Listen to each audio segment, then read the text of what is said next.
Just hoping that it's going to be alright. Let's see. Oh, so hi, I'm live on Instagram now. I see that now. Okay, so hello everybody. For those of you that don't know me, my name is June Allen from juneallen.net, and I teach black women how to heal from the impact of racism, from self-hate with racial sobriety and personal empowerment. So today's topic, I'm going to be talking about 5 ways that shaming other black people does not work. Why? 5 reasons why shaming other black people doesn't work.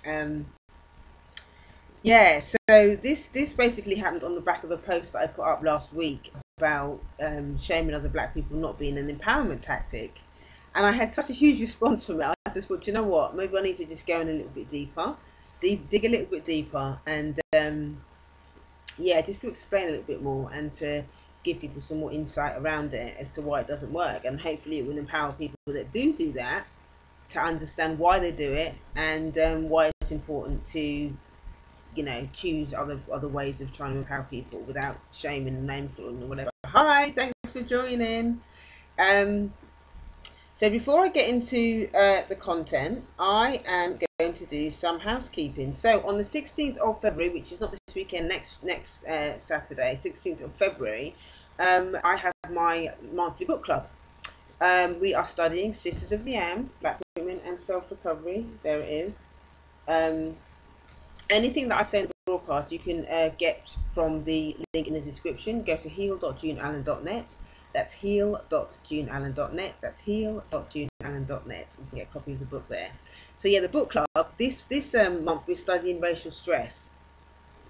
So yeah, it's going to be really interesting because I'm going to be sharing what is racial stress, how do we deal with it, how does it manifest in your life, how do you manage it, if you manage it at all. Do you recognize what the characteristics are, what tools you need to use, all of that kind of stuff. So yeah, so it's a great topic, and I know a lot of us as black people deal with racial stress on a daily basis, so I'm quite looking forward to sharing tools and stuff with you with that. So if you live in London and you're available on the 16th of February, it's only 5 minutes from Bond Street. Hop on the tube and come down and spend time. It's from 9:30 a.m. to 11:30 a.m. If you don't live in London but you're still interested in getting the content, the stuff that I'm going to be sharing, what you can also do, hi Rob, thanks for joining. What you can also do is I actually create audio reflections after the session. So if you don't live in London or whatever, you can get your get the audio reflections with journal prompts and all of that kind of stuff afterwards. So if you're interested in that, whether you want to join live or whether you want to join get a copy of the reflections afterwards, you can go to heal.juneallen.net and you can register there. Okay, so that's housekeeping number 1. Housekeeping number 2 is, yes, I'm going to be doing a masterclass at the end of March in correlation with Mother's Day. Last year, what I did was I created I had like a Mother's Day boot camp for 6 weeks where I teach loads of different masterclasses on black women that had been abused by their mums, and it was a very powerful time. And yeah, there was a lot of people that were, you know, that were moved by a lot of the stuff that I talked about. I raised some very difficult topics that are quite difficult for us to talk about in our community. And I've had a few people ask me again this year, you know, are you going to do it? So yeah, I'm just what I've done is I'm going to there's a waiting list. So if you go to click the link in the bio, you can join the waiting list. I'm not sure if it's going to be exactly. I'm probably going to do some different things. Probably more to do with self-parenting and stuff like that.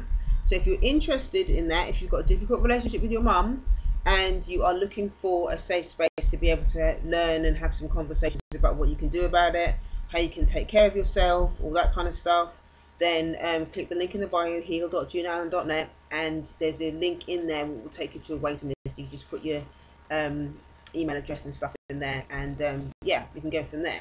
So that is housekeeping for today. So for those of you that have just joined, I've seen a few people just hopped on. Thank you so much for joining me today. My name is June Allen from juneallen.net, and I teach black women how to heal from addiction to self-hate with racial sobriety and personal empowerment. So today's topic is all about 5 ways that shaming other black people doesn't work. 5 ways, and shaming other black people doesn't work. So basically, I'm talking about Coonery and codependency, right? Now, this came off the back of a post that I put up last week, and it talked about, and I was saying that shaming other black people is not an empowerment tactic, and I got so much response from it. I thought, you know what, I'm just going to come on and have a conversation about it. Just to give you a little bit of backstory around, who I am and stuff like that, for those that don't know me. I started doing this work about, gosh, I started doing it in 2009, went into recovery from addiction to self-hate in 2010. I did that off the back of a relationship that was very, very painful. It was very, very difficult. I had a child, and it was really, really hard. Hi, Howard. Thanks for joining. Hi, darling. Off the back of a really painful relationship, and I went into addiction from codependency, addictive relationships. It was really, really hard. But that 12-step relationship, that 12-step recovery program was really powerful, and addiction is not just about drinking drugs. A lot of us think that, it's just about substance abuse, and it's not. You can be addicted to loads of different things. There's different types of addictions, and I'm going to be talking about that in a lot more detail in a couple of weeks' time. In a couple of months' time, when the topic is specifically about addiction. But I found it really, really empowering to do that course, to do the 12-step recovery program. But what I learned as a result of that is that a lot of the reasons why I was addicted to painful relationships, and I couldn't get out of relationships with people that were not good for me, was because I had a lot of unresolved pain, and there was a lot of unresolved hurt in my family that hadn't been dealt with, and it went all the way back to the plantations. Our ancestors never went to therapy when they came out of the plantations. So what I learned is that a lot of that stuff just got passed on, and that stuff was not addressed in recovery, because no one was really talking about recovery or racial sobriety in that context.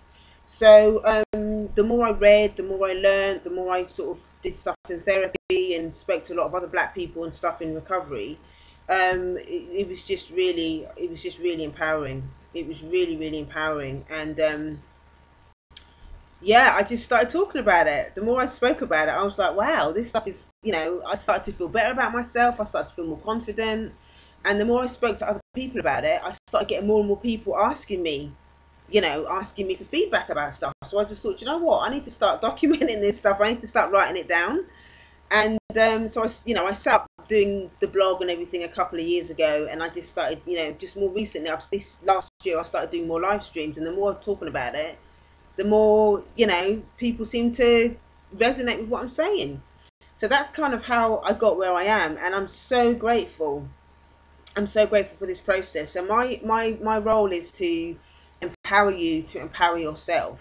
My role is to empower you to empower yourself. So I'm really excited about about this work that I do. I love what I do. I love what I do, and I get a lot of I get a lot of satisfaction from seeing other people win, from empowering people to, letting other people have the opportunity to do their own work, and to show them where to look, to show them where the not just where the pain is, but what to do with it, how to manage it.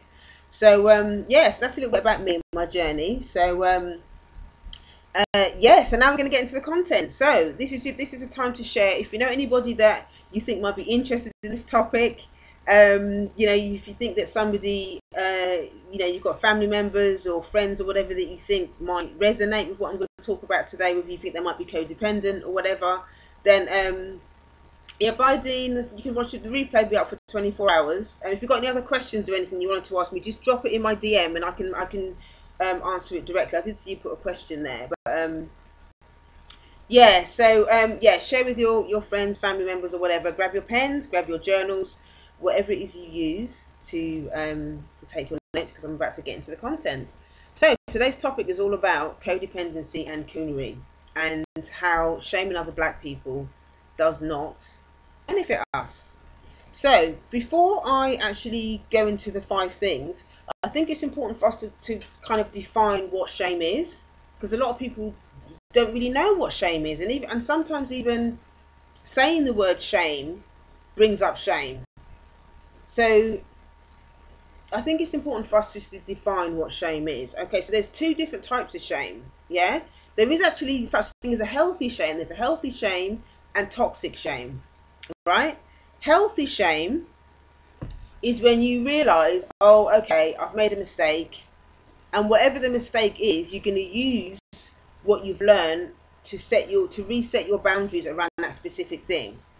Yeah, you can use those specific lessons to actually set boundaries around that specific thing. That's healthy shame. So you don't feel, you might feel a moment of, oh my god, that was painful, or whatever, or oh my god, I wish I hadn't done that, or I was embarrassed, or whatever. So you might feel a little bit embarrassed initially, but then because you've got good self-esteem, you're going to go, okay, we all make mistakes, I'm a human being, I'm just going to take the lesson from it, and I'm just going to crack on and do the next right thing. Yeah, so that's healthy shame. Toxic shame is when you just think that you are a mistake.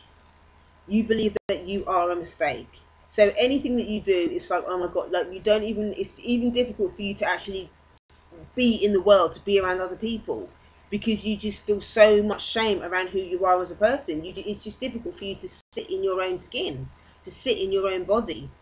You don't believe that you have the right to take up space with anybody else because you feel so much shame around who you are. So for us as black people, a lot of us have got toxic shame because of racism, right? A lot of us have got toxic shame because of racism. And you have to remember that shame, okay, is the root weapon of white supremacy. Toxic shame, or shaming black people because of our melanin, is the root weapon of white supremacy, right? And the reason I say that is because the way that the system oppresses us and all the rest of it, and we can talk from the slave plantations to right down to today, is the constant hammering on that our melanin is toxic. Our melanin is, we're violent, we're hypersexed, we're this, we're robbers, all of these negative things. Yeah, when we keep hearing all these negative things every single day under the system that is negative about being a black person, you're going to internalize that. And what you internalize is the shame that, oh my god, I'm a mistake because my melanin is a mistake. Does that make sense? Does that make sense? So over generations and over time, yeah, we're just going to constantly think that that we're defective. And this is something that happens almost unconsciously. It's not something that we think about consciously. We're so used to being under the system, and we're so used to being oppressed, that quite often a lot of us just accept that, oh, I'm a black person and therefore I'm defective. We don't even know that we're carrying all this shame about who we are. And so then what happens is, it's difficult for us to show up in the world. It's difficult for us to show up in the world. Thank you for those that are putting your comments and stuff in the thing. If you've got any comments as well, if you've got any questions, save them till the end and I will answer them. I will answer them, because I know I'm going to get loads of questions about this topic. But yeah, so I'm not ignoring you when you're posting and stuff. It's good that you're following along with me, because it's important that you understand what I'm saying. So a lot of us as black people have got a lot of toxic shame, yeah, because we're internalizing stuff all the time about being negative, and we're not doing the internal work to counteract that. Hi Astrid, thanks for joining. So yeah, so it's important for you to understand that what shame is and how it operates when we're talking about shame as it relates to black people, yeah, under the system of racism. But once you understand that white supremacy uses shame to keep us oppressed, that's when you can start to unpick it and start to understand it, how it manifests in your life. Yeah. So the first reason that shaming other black people doesn't work is because of shame. Actually, over a long period of time, it erodes our soul. It destroys who we are as people. We can't show up. We can't show up in our relationships. We can't show up at work. We can't show up as ourselves, as our true selves, because we feel so defective about being a black person. And when another black person shames you about that, it's going to trigger it more, because it's almost like I'm already feeling ashamed of who I am as a black person, and then another black person is saying it. There's another mirror telling you that you're defective. So what you're essentially doing is you're feeding that person shame. When you name call, or when you call them a coon or whatever it is, you are shaming that person. You are feeding that shame. So you're not helping them. You're not helping them. The other thing as well is that so many of us were raised in homes that were shame-based. A lot of us were raised in homes where our parents shamed us. They didn't know any better, and they're just passing that. They're recycling that stuff that in from wherever, from the plantations or whatever. They're recycling the shame, that their own shame that they haven't dealt with. They're passing it on to their children. So a lot of us were raised in homes where we were shamed by our parents. You know, they made us feel ashamed of who we are. They made us feel ashamed of wanting to think for ourselves. They wanted to make us feel ashamed of how we dressed. They wanted to make us feel ashamed because we didn't worship the same, you know, we might have different spiritual beliefs than them, or whatever it is. They made shame was a way of trying to control us as their children, because they didn't know any better. So when you're raised in an environment where your parents are shaming you all the time for wanting to be who you are,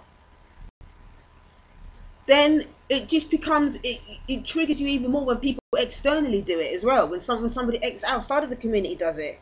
I remember when I was 14, right?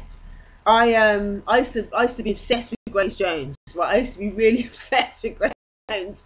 I loved her because she was such a rebel and she was such a revolutionary. And then my parents kind of grew up, you know, they were Pentecostal and stuff like that. So, you know, they had certain expectations of us as kids, you know. So, you know, I think secretly my parents hated the fact that I like Grace Jones. But I used to love her. I loved Grace Jones because she was a rebel, and I felt like I wanted to express myself just like she did, you know. And when I used to work in a Saturday, I used to work in hairdressers when I was 14, and I used to do people's hair. And I remember the guy, one of the senior hairstylists there. He basically cut my hair like Grace Jones. I was in my element. I absolutely loved it. I absolutely loved it when I had my hair cut. But when I went home, my mum was not impressed. She was. I got beaten. I got beaten for that. I never forget that. And that's when I learned that it wasn't safe for me to express myself. It wasn't safe for me to express myself. She was so angry that I did that. She obviously didn't like the way the hair was cut or whatever. But it was like I was stepping out. I was trying to express myself. At 14, you want to express yourself. You're experimenting with your dress. You're experimenting with your hair. All this type of stuff. It's completely natural. But a lot of our, you know, that generation, they didn't really understand a lot of that. They had certain expectations of us, and I wouldn't have to step outside of it. You know, I always knew that I just had different thoughts and feelings about stuff, and I really wanted to express myself. But I learned, I felt ashamed of myself. I felt ashamed that I wanted to express myself outside of those parameters. And so I basically thought there was something wrong with me for wanting to express myself in that way. I understand now that that's not totally not appropriate, and I had a right to express myself and you know, it was my hair, you know. I had a right to do those things at 14. It was my head. I paid for it myself and all the rest of it. But what was painful is that when you're constantly being shamed, you know, you've just got to remember that when you're shamed at home, it's very difficult to go out in the world and connect with other black people that are also doing the same thing. If other people are calling you names or saying that you're a sellout or you're a coon or whatever it is, it's really difficult. It's really difficult, you know. Somebody saying, "Oh, that sounds like when I wanted to go natural. My mum was very angry at me for going natural." Right, it's your head. It's your head. You should be able to go natural if you want to. But I think what happens in a lot of those situations is that our parents, I know from, I speak for my, I think that my mum, she got a lot of her self-esteem through us, through her children. A lot of our parents don't have a good self-esteem. So the way how their children behaved, the way our children were, that's how they got their self-esteem. But it's not my responsibility to build someone's self-esteem. It's not my responsibility to do that. It's her responsibility to sort out her self-esteem, not mine. I wasn't hurting anybody. I didn't do anything wrong. You're not hurting anybody by having natural hair. You're not hurting anybody, CD Wood, for going having natural hair. But that's how shame operates. And once that shame is there, going on in the background, it's gonna get played out. It's gonna get recycled in the family. They're gonna shame the children because they don't know, and a lot of people don't really understand shame. A lot of people don't understand shame, so it's one of those silent toxic things that goes on in the family that a lot of us don't understand. So we just end up recycling it because they don't know what to do with it. And obviously, a lot of people don't understand the link between how racism has kind of set the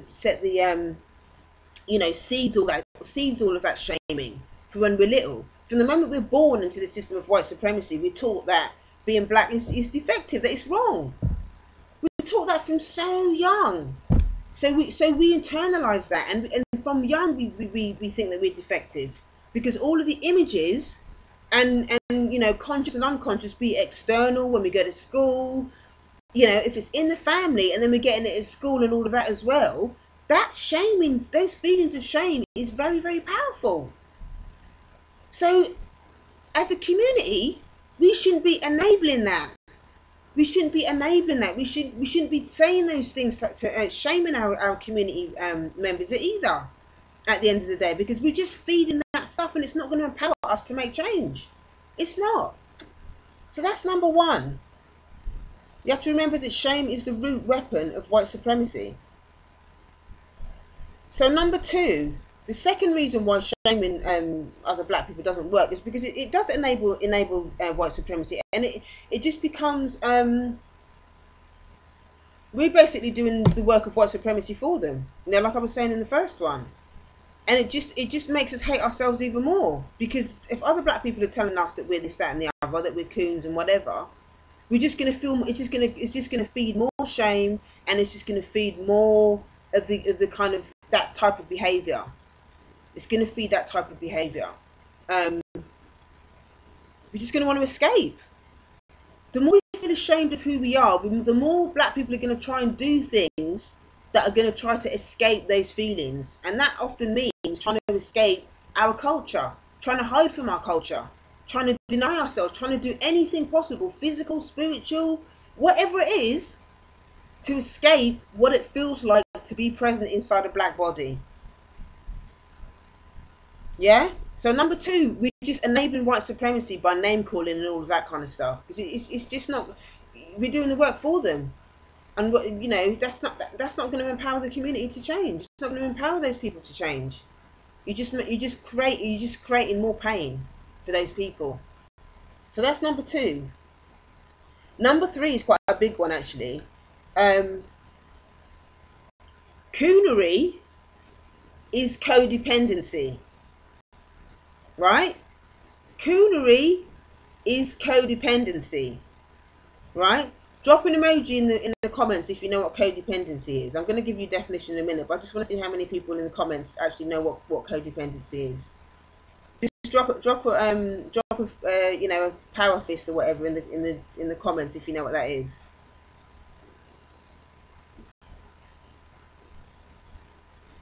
Because I believe that codependency or Coonery is actually a survival response. Right, so I am the life mechanic knows what it is. Right. So codependency it's a form of self-abandonment. Right? It's a form of self-abandonment, and you use another relationship to mask your pain. So whatever the other person, and that can be a love relationship, it can be a family relationship, it can be a relationship with society or whatever it is, that relationship is going to dictate how you behave because you're trying to survive being in that relationship. Does that make sense? So if you're in a love relationship, it might be that you can't express your needs in that love relationship because you don't have a strong sense of self. Maybe you've got low self-esteem and you're afraid of that person abandoning you or shaming you or whatever. So you do whatever you need to do in that relationship to stay in it so that person won't abandon you or shame you, whatever. So you end up abandoning yourself. That's how it is in a love relationship, or it could be a family relationship. When we talk about Coonery as it relates to white supremacy, it's the same thing in the sense that black people that are trying to survive inside the system are doing this because they think at an unconscious level that somehow it's going to keep them safe from racist abuse. Yeah? So when you see black people behaving that way, you got to remember it's a survival technique. And I know that sounds quite deep, but it's a survival technique when black people behave that way. They're not doing it to kind of upset the community. They're doing it because they think that's how they need to survive. You know? Let's have a look. So I'm the life mechanic says, yes, that was me about 10 years ago. Codependent, that made me sick. Yeah, it does make you sick because you can't abandon yourself at that depth, be in a love relationship or family or whatever, and show up in the world and be healthy. That level of self-abandonment is gonna make you sick. And you know what? It's gonna create a whole heap of rage. A whole heap of rage. Because you're constantly having to think about the other person. You're constantly not getting your needs met. You're constantly having to abandon yourself all the time. Just so that in of itself is going to cause a lot of stress. That in of itself is going to cause so much stress. The fact that you're having to always think about the other person. And that's what racial stress is. Under the system of racism, we're always having to second guess what we think white people are going to do. What are white people going to say? What are white people? How are they going to behave?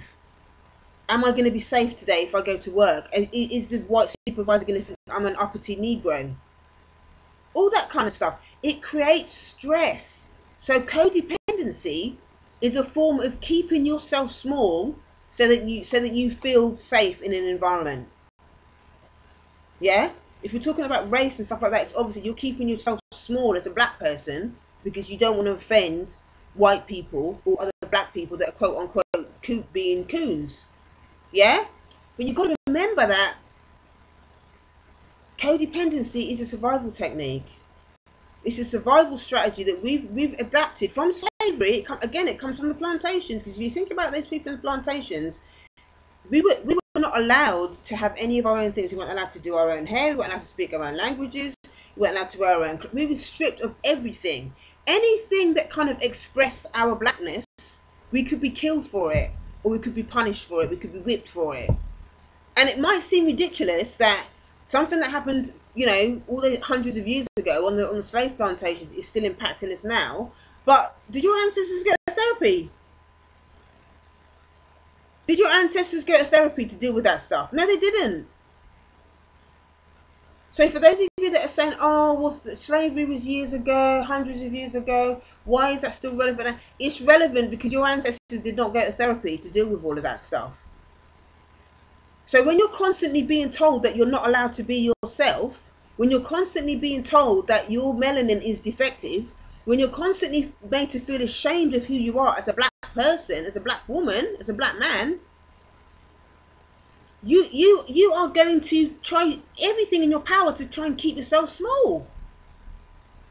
You're going to try everything in your power to keep yourself, and then it becomes, over certain time and over certain generations, it's going to become a way of life. Hi Lane, thanks for joining. It's going to become a way of life because that's how our ancestors survived, and that's how a lot of us are surviving today, by keeping ourselves small in that way. A lot of us are keeping ourselves small in that way, and it's painful. It's painful. But once you start to understand that dynamic, once you start to understand that a lot of people do these things because it's a survival technique, you can have a lot more compassion for them, and you're not going to call them names, because you're going to remember that these people are doing what they think is right to survive. They're doing what they think is right to survive. Right? So that is number 3. Coonery is racial codependency. It's a survival technique. Yeah? Number 4, you got to remember that everybody manages their pain differently. Everybody's got a different way of managing their pain. Some people manage the pain of living under the system of racism, or managing their stuff. They manage it by, they might become an activist. That's how I do it. I choose not to, not to get angry and all of that kind of stuff and cuss white people. That's not that to me. That's a waste of energy. That's a waste of energy. The way that I translate my pain is by teaching and by empowering other black people to do the same thing and to go through the healing process. Because to me, that's the only way this stuff is going to change. It's not going to change by trying to get white people to change, or trying to get the family members to change, or trying to get the quote unquote coons to change. It's not going to change anything. You're not going to empower anybody by doing that. Everybody manages their pain differently, and you've got to allow those people to go through their own process, and you've got to stay in your own lane and deal with your own stuff. Stop name calling other black people and focus on your own healing. Stop name calling other black people and focus on your own healing, because at the end of the day, you're not empowering anybody by doing that. You're not empowering anybody by doing that. You're not doing that person any favours. And actually, in a lot of ways, you lose respect from the rest of the community. I've heard people, in very respected positions. I've seen them on, different media platforms, calling other black people coons, and it's just you just lose the respect of the community. It's about you staying in your own lane, keep your own dignity. Don't worry about what anyone else is doing. Do not worry about what anyone else is doing. So Astrid's saying, let's have a look. Astrid on Facebook is saying, yes, June, WEB was coined your number 3, double consciousness, seeing ourselves through the eyes of the oppressor to survive the world. That is exactly it, Astrid. 100%. 100%. Everybody has a different way of managing their pain. Some people just go into denial because they can't, the brain, you have to remember, okay, when people are traumatized, right, or when people are oppressed to the level that black people are oppressed, the brain will actually shut down until it finds a safe space to start to process that stuff. So a lot of black people that are, quote unquote, behaving like coons, they don't have the capacity, or they haven't yet found a safe space to be able to start to process this stuff. They don't have the capacity to be able to feel that pain. The pain is so overwhelming, and this is not a conscious thing. The pain becomes so overwhelming to a lot of people that they can't even think about it. So they just stay in denial, or they adapt, and they just adapt the survival techniques they need to in order to survive. Why do you think there's so much mental illness, I think, in the black community? Because that stuff, you can't continue to hold on to that stuff for so long and it for not to impact us. That's why so many of us are unwell, and I think that's why a lot of people resort to the name calling and stuff, because they haven't got the capacity to start dealing with their own stuff. So what they then do is they start to project it onto other people, like, I want you to change so that I feel safe, right? And that's number 5. Number 5, the 5th reason why shaming other black people doesn't work is because you've got to understand that it's about control when you start to shame people. CD Wood is saying, I think I may be codependent on my boyfriend now that you've explained it. And now that I'm a little less confused, I see my boyfriend is going through a lot of racial pain. Right, great. So, what I'll do is I'm going to drop, I have got another live that I did on racial codependency specifically. Yeah? But it's good that you recognise that. Because number 1, you can start having more compassion for yourself, CD Wood, and you can have a lot more compassion for your boyfriend. Yeah? When people start shaming other people, shaming people that they love especially, it's out of fear.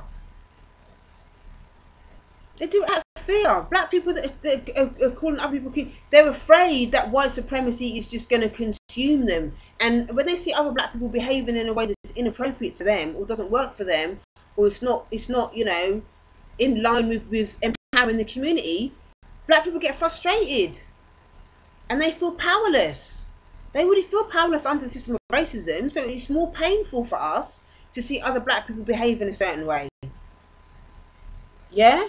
So then that's why they start the name calling and start calling people coons and a sellout and all that. That's what that is. But you've got to remember that you know, you've got to look at your own fear. You've got to look at your own fear and look at what it is. You know, that's what needs to be looked at. You've got to forget about the other person and what they're doing. The other black person behaving that way. You've got to focus on what you're doing. What is it that you're afraid of? And what can you do that's going to alleviate that? You've got to hold your hand up and go, I feel powerless. That person's behaving a certain way that makes me feel unsafe as a black person. And I'm powerless. And I'm you know, I want to call that person a name. I want to cuss that person. Is that really going to help you? It's not. It's not going to help you or them. The focus has to remain on what you're doing individually. And that is one of the reasons why I set up this sister circle, this book club, because then people can start to understand what you do internally. A lot of us are so distracted by what's going on externally, what so-and-so is doing, what white people are doing, what your mum's doing, what your partner's doing. You've got to focus on how we respond to these things. What is the impact of these things on our lives? And what we're doing about it. How are we taking care of ourselves under that system of oppression? Be it externally, via white supremacy, or in love relationship, or relationship with your family. You've got to look at how you're showing up in those spaces, how you're enabling the behaviour in those spaces. And that's not me victim blaming. That's me giving you a gift to look at. You need to think about what you can control and what you can't. And number one, you can't control other people.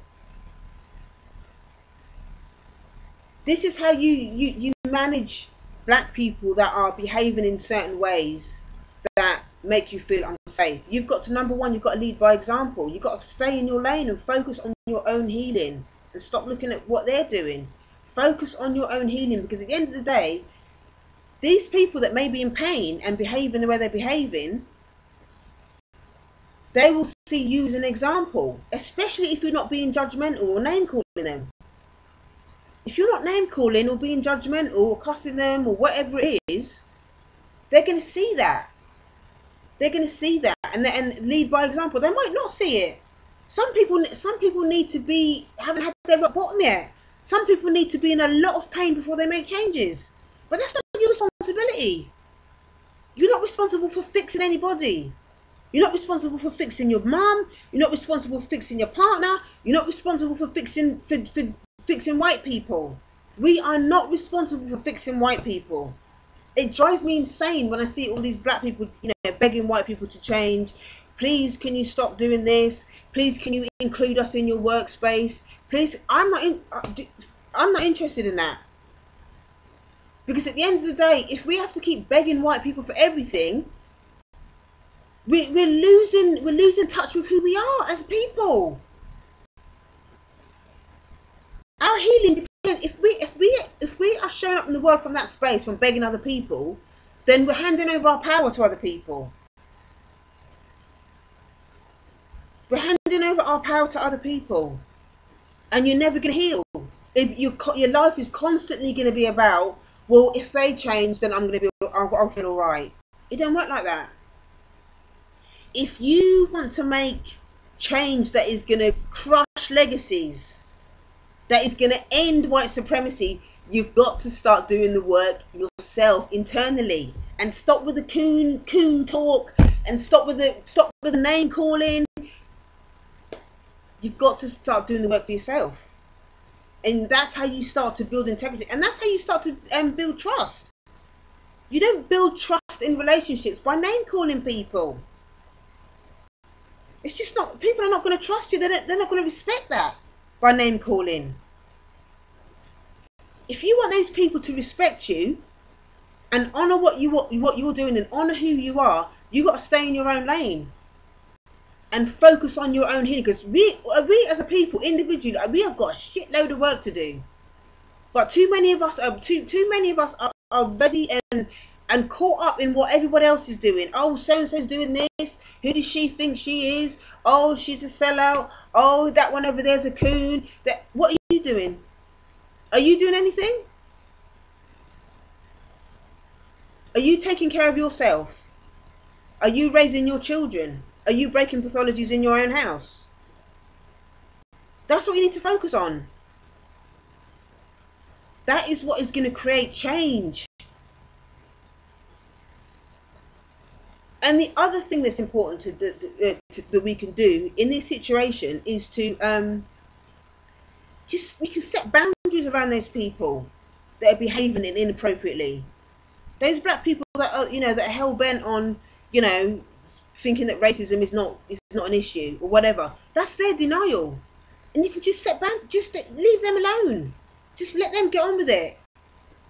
Let them get on with it. You can be compassionate to their situation, because now you understand that people that behave that way, they have to stay in denial because they don't. Their brain is shut down.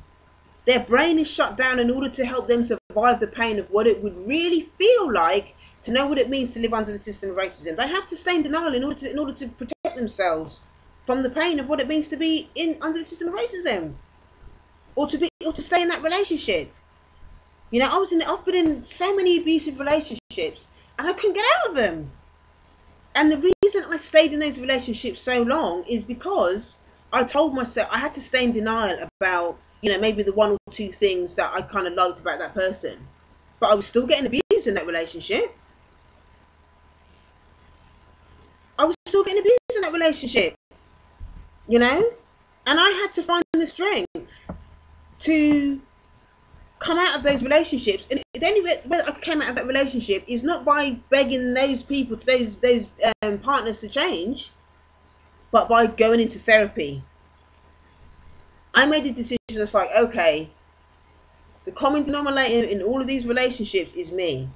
Okay, so that means that I have to take responsibility for my dysfunction. I have to take responsibility for my own dysfunction. Okay, and that means not begging anyone else to change, not begging my partners to change, not begging white people to change.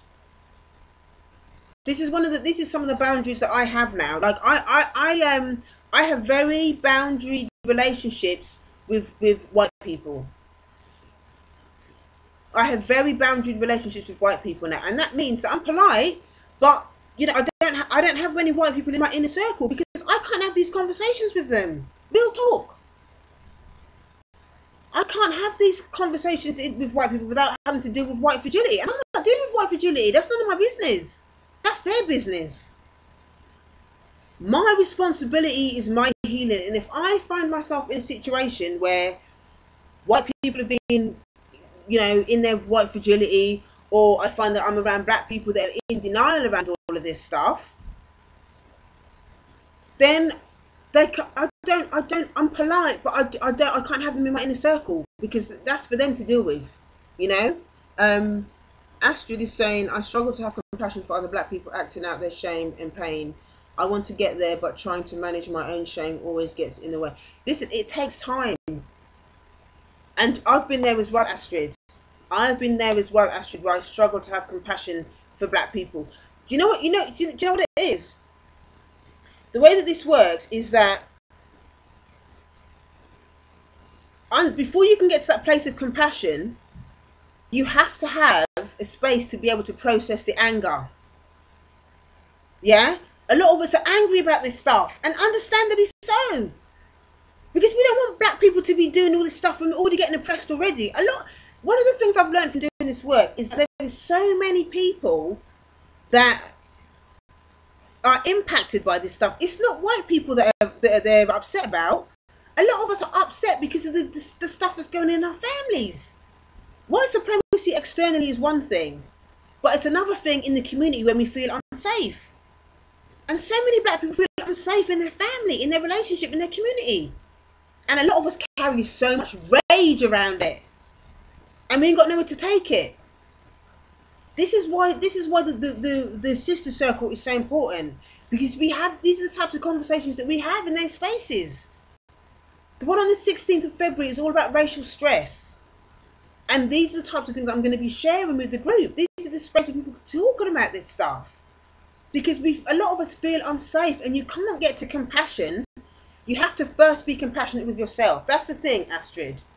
Before you can start being compassionate to other black people, you have to first find the strength to be compassionate with yourself. You have to give yourself permission to be honest about where you are, to be honest about the rage. But you've got to have a safe space to be able to do it. You've got to have a safe space to be able to share that stuff, where you're not going to be judged, where you're not going to be shamed. This conversation around shaming other black people is so deep. So this is another reason why in the sister circle group, we have boundaries around how the ladies speak, when they speak.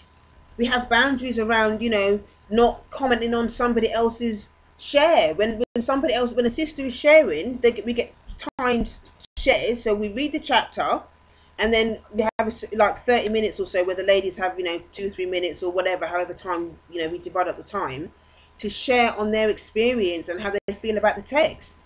And we have very strict boundaries around other ladies not kind of giving advice or commenting on somebody, because it triggers shame in people. And it's important that ladies don't feel judged when they're speaking their truth.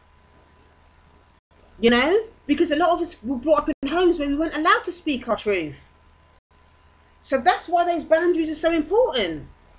That's what makes a space safe, because people have the opportunity to speak their truth without being judged by anyone else. And that creates a space of safety. That creates a space of safety with the women, because they know that they can speak and they're not going to be judged, they're not going to be shamed. And we've even had situations in the circle where women have shed tears, healing tears in this space, because they feel relieved at being able to share that, to be vulnerable in a space. And a lot of us don't have a lot of spaces to be vulnerable. We're always told we have to be the strong black woman. This is what's killing us. This thing about being a strong black woman, that's what's killing us. We've got to stop shaming each other for having feelings and for being vulnerable. Us as black people have been through a lot of shit. I mean, we're still going through a lot of shit. And we have to give ourselves permission to be able to share how we feel. But we have to find spaces that are going to be safe for us to do that. If there's anyone on this broadcast, I know there's people on this broadcast that don't necessarily live in London. If there's anybody that wants to come to the book club, the sister circle, but cannot actually get there because you don't live in London or you don't live in the UK, send me a DM, because I'm thinking about doing, if you would like me to do a virtual version of it, then I'm more than happy to set that up. But obviously there needs to be certain numbers in order for me to do it. If I can get a few people interested in doing it, then I'm more than happy to do it. So send me a DM if it's something that you're interested in. Obviously there's the reflections, the homework and stuff that I set for the ladies in the group. If you don't live in London, you can get copies of that. But obviously it's different to being in an environment where you can share and stuff like that with the ladies on a virtual space. So if you're interested in that, then send me a DM. Yeah, send me a DM. So it's important. Now, drop an emoji in the comments if now you understand why shaming other black people doesn't work. It doesn't empower them. Drop an emoji in the comments, and I'm going to go through a recap. The 5 reasons why shaming other black people doesn't work. Number 1, shame is the root weapon of white supremacy. Shame is the root weapon of white supremacy. So don't enable them. Don't enable it. A lot of us were raised in homes that were shaming. So don't do white supremacy's job for them by creating more shame by name calling and stuff. Yeah? So that's number 1. Number 2.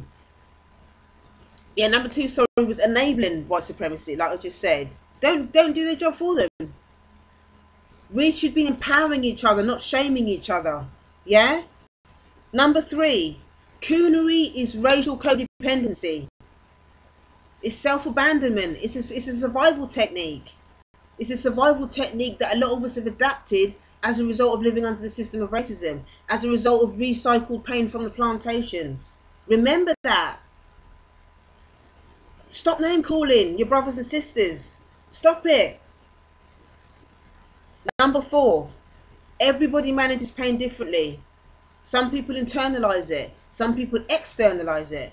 Some people shut down. Some people abandon themselves. You just got to remember that everybody manages their pain differently. So don't judge them by the way that they manage their pain, because it's a survival technique. Yeah? And the last one, number 5, is when we shame each other, when we call each other names, it's actually about your own fear. It's about your own fear. It's about your own feelings of powerlessness. It's about your own feelings of powerlessness in that relationship. You know? So Astrid's saying, yes, June, self-compassion. Thank you for that reminder.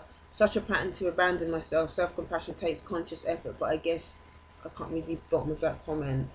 But yeah, it's self-compassion, man. Self-compassion. Shaming is about control. It's about control and you feeling powerless over black people that behave a certain way. So don't name call them. Be compassionate.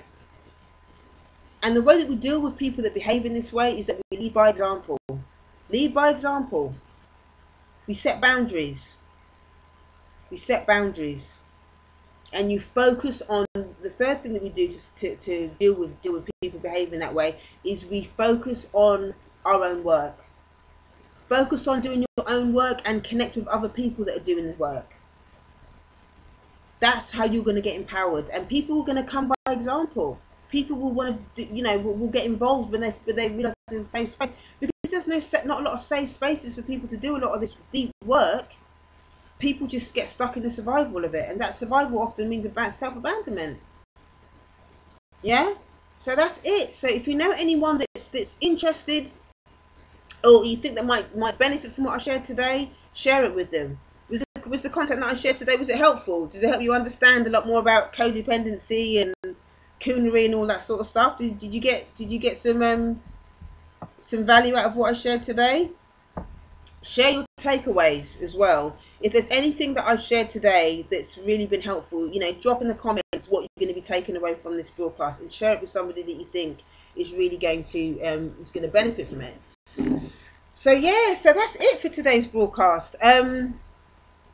If you'd like to work with me one-on-one, you can go to the link in the comments. If you're watching me on Facebook, it's the link in the description, heal.juneallen.net. That's heal.juneallen.net. That's heal.juneallen.net. There's only one link on Instagram anyway, so you just go to that one and you will find it there. So I will look through the comments at the end and see. CD Wood, you don't have any social media but you're interested. I will send you the links and stuff for it as well.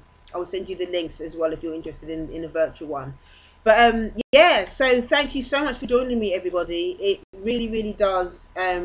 I don't take it for granted that you choose to come and spend time with me. Yeah, it's awesome hanging out. I really hope you got a lot out of what I shared today. And just stay safe and just keep loving on yourself. Keep loving on yourself, because baby steps matter. Hashtag baby steps matter. Don't stop doing the work. No matter how discouraged you get, just keep loving on yourself and keep showing up. Keep showing up and keep showing up in the spaces with other people that are doing the work. Come to the book club if you can come to the book club on the 16th. Yeah, it'd be great to see you if you can make it. Yeah? So take care. Enjoy the rest of your day, and I will see. I'm going to be around tomorrow. I'm not sure what I'm going to be talking about tomorrow, but anyway, it's going to be more good stuff. So I will see you then. Same time tomorrow, 1 o'clock. All right? Take care. Bye.